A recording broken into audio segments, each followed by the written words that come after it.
So the young lady, Michaelah Montgomery, the one that was speaking at the Trump rally, the young black sister from Atlanta that actually went to Clark, Atlanta, she's been doing a series of interviews, and she did an interview here, and I want you to listen just to what she's saying about the image of black people and how when these other groups of people come here, why they look down on us due to this image, but also pay attention to the radio host and what he says as well. Other people who come here are not racist because they think black men are thugs and black girls like to get ratchet and have sex all the time.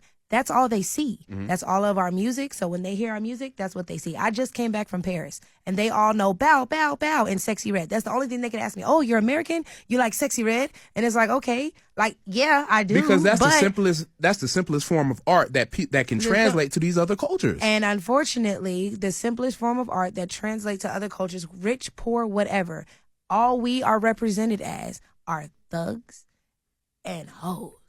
And that's not okay. And as somebody vying to be president, you wouldn't want that representation on the world stage. It just doesn't go together. As a black woman trying to get people to take her serious as the next president of the United States, sure. Why would you choose? And again, if she could have been a singer and just covered some songs that were more appropriate. But Megan literally didn't have one appropriate song to perform there, and nothing about the performance said this should rock the vote. You are voting for these things. Let me say this. I think what you're saying may or may not be true, but guess what? Those people were already thinking about that. They already looked at black people that way. They already did. So why? Okay, so they already looked at us like that. There was so like why, we should be okay with continuing to normalize. We've had enough well-spoken Negroes walk into these places and show you that there's another. We had a black president a few years ago. See, Michaelah is 2,000% correct. In what she's saying. Is that you're putting out, or at least Hollywood and the music industry is putting out the worst images ever, the worst music ever coming from black American people. And yes, everybody knows that trash that Sexy Red and Cardi B and Megan Thee Stallion put out. And most people in black America did not like the fact that Vice President Kamala Harris brought out Megan Thee Stallion on stage to be twerking and doing all that at a political rally. At that rally, you're supposed to be telling black Americans what you're going to do for them. But that's not what she was discussing. She was out there showing Megan Thee Stallion and now the whole world saw that, thinking that we're clowns as black Americans. We're not clowns. But that's the racism of the Democrat Party. They want to bring some woman out here to shake her behind, and they think that that's the only way. Oh, duh. Oh, I will vote for you now. Oh, my God, look at that. Like we ain't got a brain.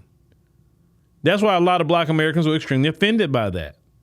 And Megan Thee Stallion was getting on stage the next day, trying to explain and cop, please, forget that. We don't want to hear that. I'm not mad at Megan because Megan just went and got some of that DNC money because they got a lot of it, right? So I'm not mad at Megan. I'm more so about the Democrats and how they disrespect us.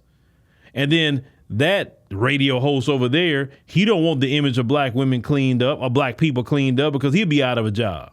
It's just bottom line. Because there are people that profiteer off of a negative image of black Americans. But that image harms us throughout the world. It's not a good look. It's not. I'd rather the image of Martin Luther King. I'd rather the image of Malcolm X or the Honorable Elijah Muhammad or, like Shahrazad Ali or Dr. Francis Cress Welsing. That's the image I want before the world. Those kind of people. Not a ratchet Section 8 female from St. Louis. And listen, I'm not saying because you're a ratchet female from St. Louis, well, on Section 8 you can be a bad person. That's not what I'm saying. But I'm saying that particular one, Sexy Red, that's not the image that needs to be out there.